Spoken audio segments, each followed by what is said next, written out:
Jangan start a startup if you don't have a coder. That's a dream. Betul. Coba nggak ada 6 dosen timnya, nggak usah bikin, nggak bakalan kemana-mana. Satpam security itu jadi terancam, termasuk bapaknya si dosen. Akhirnya dia juga marah, komplain.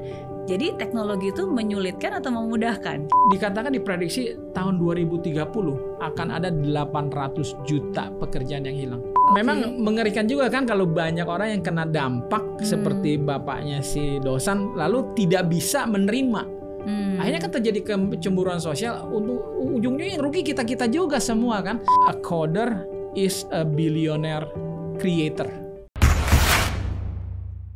Kalau misalnya kita balik lagi ke film startup ya, kan ini ada banyak hal nih yang bisa saya tanyakan dan juga bisa relatable.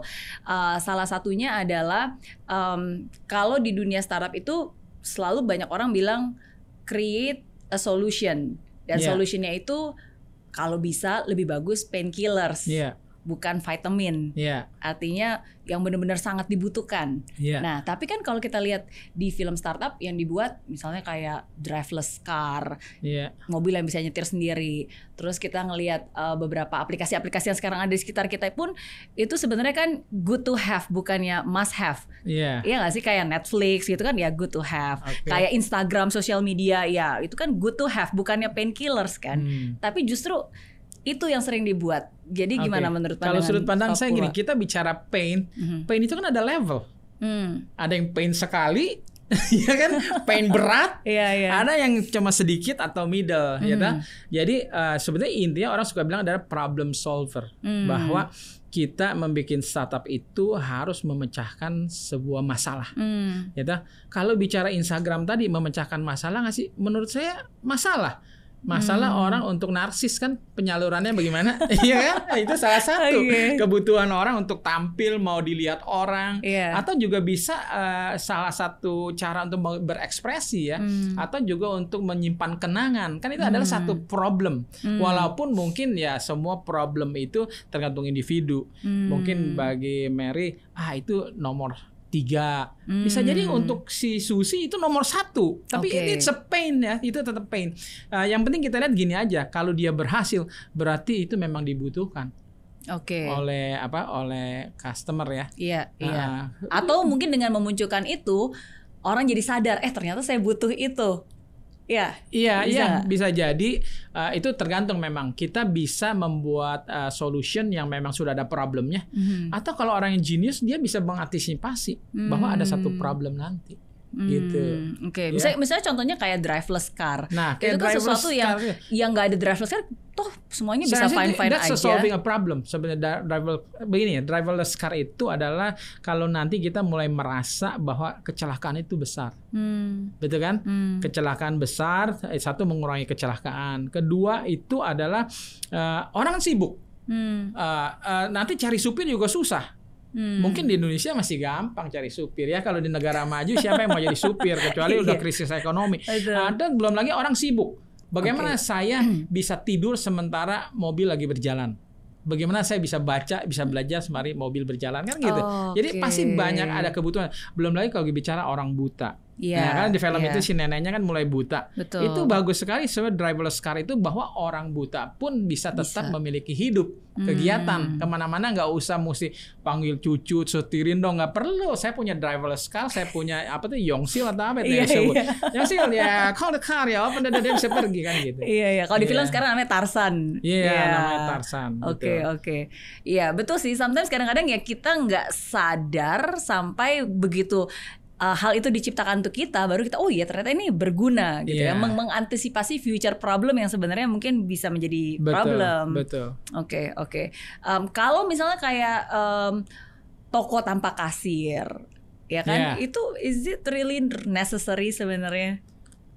Kalau saya terus terang suka pergi ke supermarket ya. Kalau istri sibuk saya suka belanja. Saya rasa it's necessary ya, karena saya ngantri juga menyebalkan ya.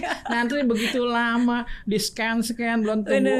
Ini kasir tapi nggak ada orangnya. Kan lainnya banyak nih mesinnya, infrastrukturnya katakan 20. Tapi yang kerja cuma 5. Kesel kan, yang lain tidak berfungsi. Tapi kalau yang namanya toko tanpa kasir itu kan enak banget. Saya tinggal belanja, saya tinggal jalan bawa pulang, langsung otomatis. Itu adalah satu kemudahan. Jadi salah satu problem solving itu adalah kalau kita menciptakan pengiritan waktu, pengiritan usaha, mempermudah, membuat orang lebih nikmat, itu biasanya disambut orang. Siapa sih nggak mau lebih nyaman? Iya. Kenapa Gojek bisa jalan? Karena dia lebih nyaman. Gampang. Pesen makanan nggak macet atau apa kan, karena ada hal itunya. Iya. Kalau enggak, orang juga nggak bakalan pakai.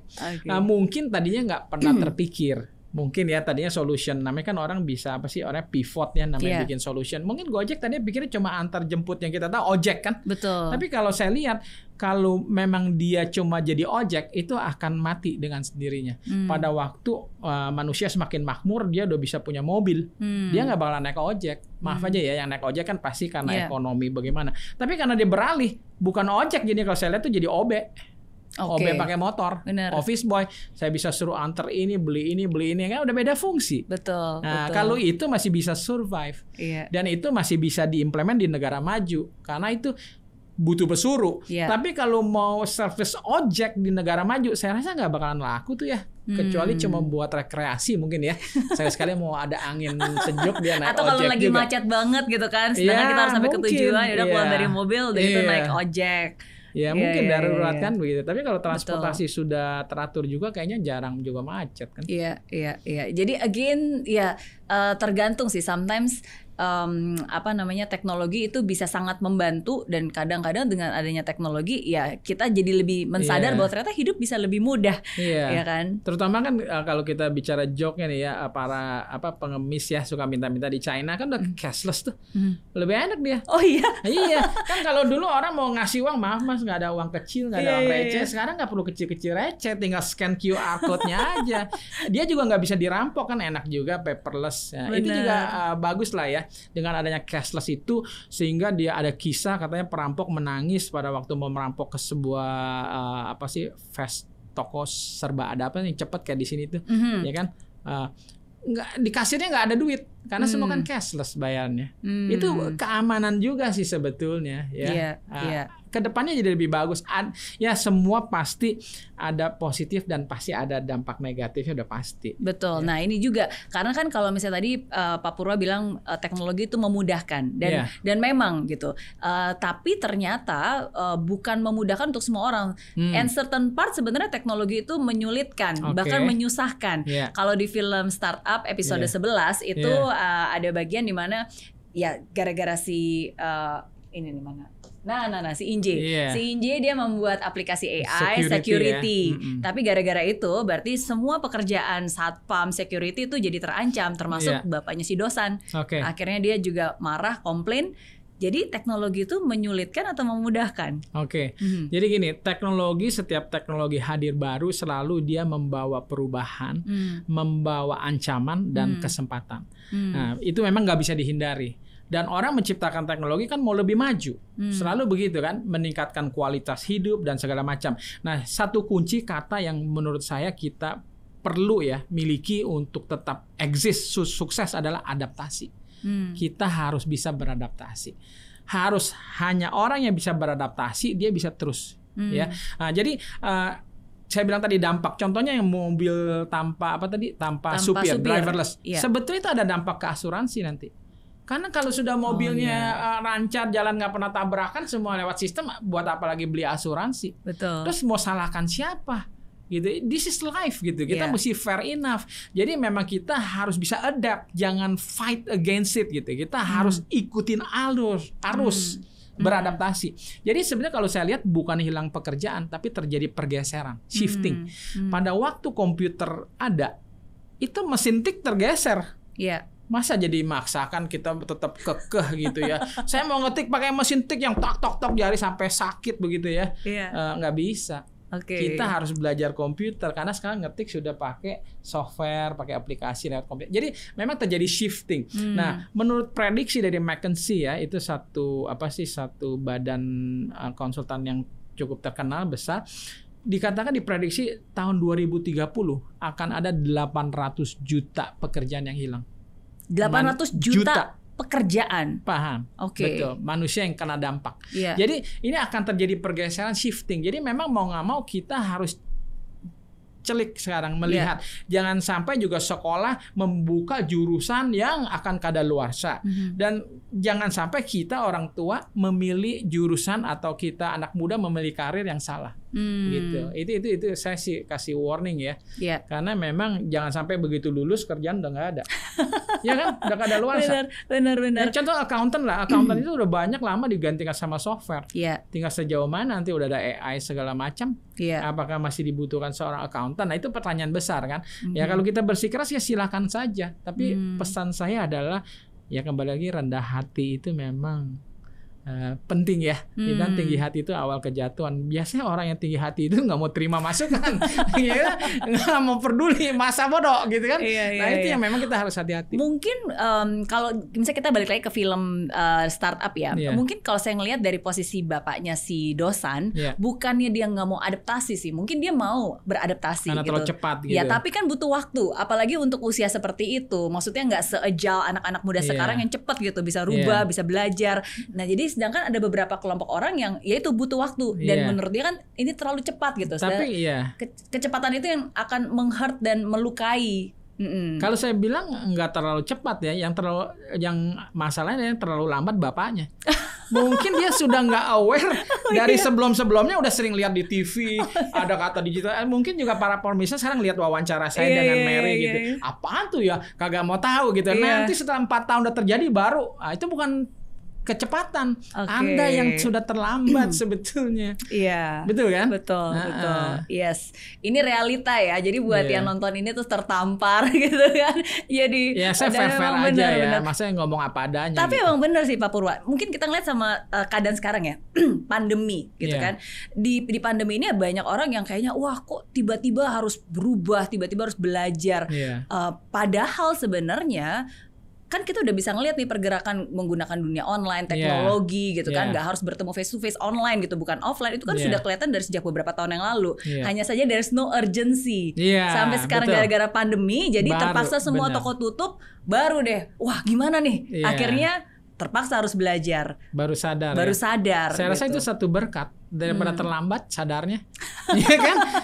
Daripada nggak ada pandemik, semua jalan seperti biasa, tahu-tahu terjadi lebih pandemik. Tapi forever. Kalau pandemik ini kan cuma temporary. Tapi kalau kita sudah fail karena kita nggak beradaptasi dengan perkembangan itu goodbye my life, itu forever, nggak bisa balik lagi. Itu saya rasa bersyukur nih ada pandemik. Jadi kalau misalnya nih kita ambil dari contoh film ya, karena kan banyak juga yang nonton filmnya. Misalnya si bapaknya Dosan dengan kondisi seperti itu, dengan skill yang mungkin dia sebagai security guard ya skillnya tertentu lah ya. Terus apa yang harus dia lakukan untuk bisa survive di keadaan seperti itu? Dia harus ngapain untuk bisa tetap relevan? Apakah dia harus belajar lagi? Ya memang namanya tenaga kerja kan tergantung usia ya. Ada usia batas produktif ya. Tapi memang kalau menurut saran saya sih, si perusahaan di mana dia bekerja harusnya bertanggung jawab, memikirkan. Mungkin dengan adanya mengaplikasikan teknologi, janganlah karyawan-karyawan yang tergeser ini tidak ditempatkan lagi di posisi lain yang mungkin bisa kan gitu. Itu adalah satu yang kebijaksanaan yang paling efektif ya. Karena kalau dilepaskan dia berhenti terus cari kerja seumur segitu itu susah ya cari kerjanya, levelnya ya. Udah mesti level direktur bisa dapat ya kalau umur segitu. Tapi kalau yang cuma bawa-bawa udah kalah anak muda kalau kerjaan yang biasa-biasa ya kan. Betul. Apalagi bicara security, ototnya udah nggak ada, wah udah nggak penting ya kan gitu.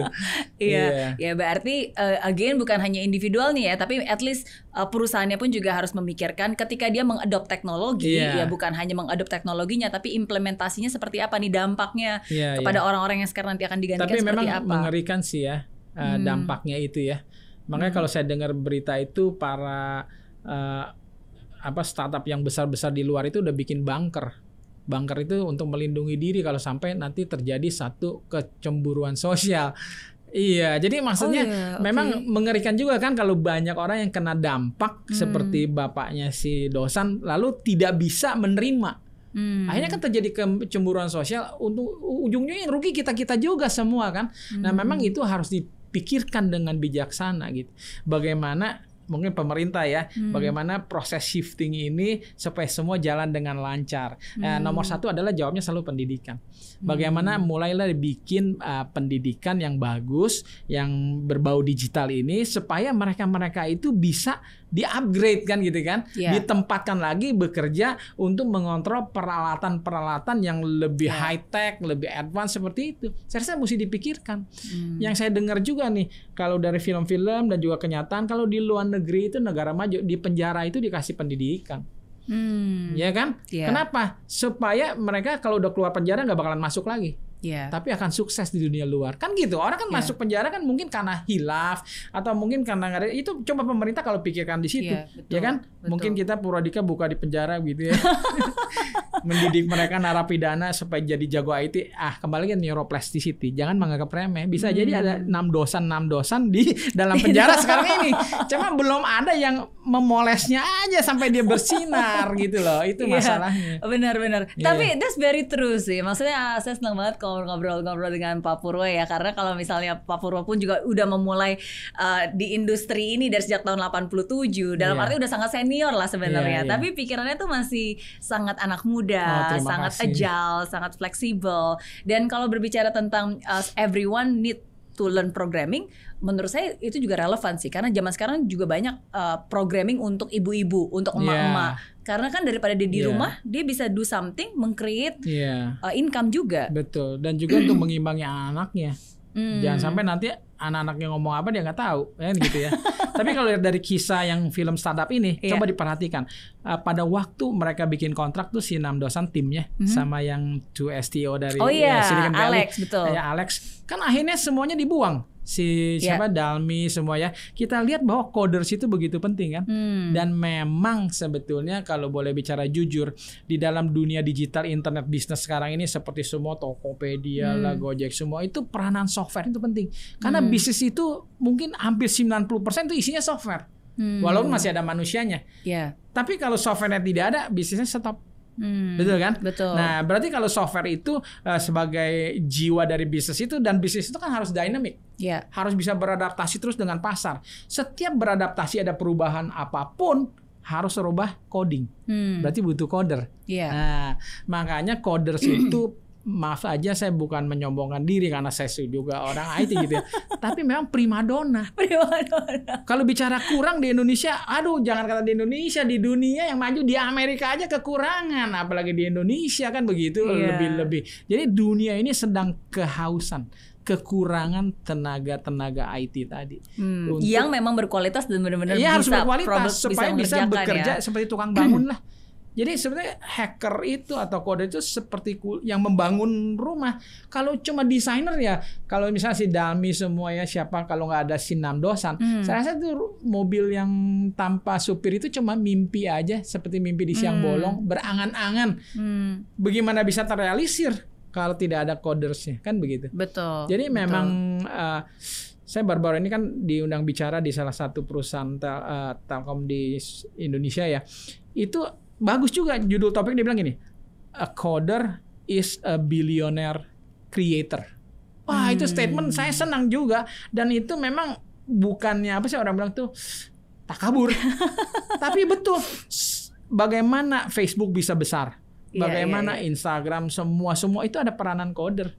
Karena memang mereka semua sebuah software. Tapi menarik loh judulnya, a coder is a billionaire maker berarti, atau creator gitu. Tapi kan coding seperti itu seakan-akan kayak coder itu dia meng-create billionaire, tapi termasuk dirinya. Ya. Tinggal itu pilihan.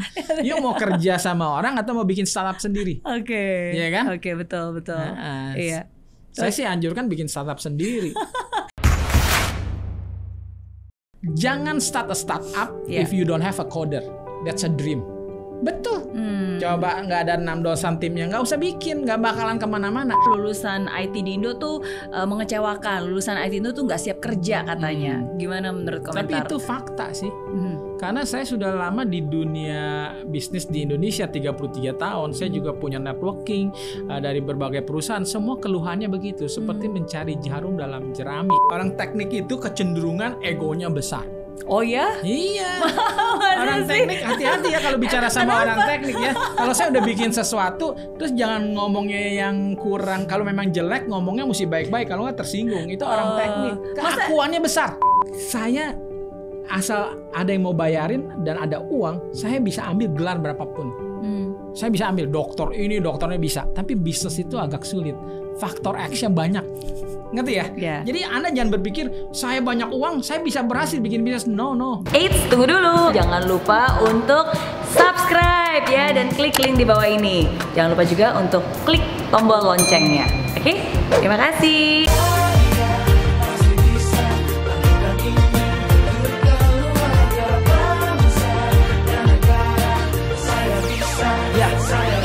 Laksana bumi tanpa hujan, hidup tanpa tujuan, kering dan mati tanpa hijaunya tumbuhan. Demikian kalau mimpi tak kunjung terjadi.